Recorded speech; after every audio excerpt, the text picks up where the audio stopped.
विधानसभा सार्वत्रिक निवडणूक 2024 मध्ये कायदा व सुव्यवस्थेच्या अनुषंगाने पोलीस पाटील यांनी उत्कृष्ट कामगिरी केली आहे। त्यामुळे पोलीस पाटील दिनाचे औचित्य साधून आज दिनांक 17/12/2024 रोजी 11:30 वाजता अक्कलकोट उत्तर पोलीस ठाणे येथे पोलीस पाटील यांना पोलीस निरीक्षक श्री राजेंद्र टाकणे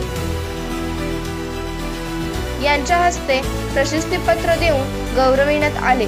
सदरवेळी 40 पोलीस पाटील उपस्थित होते।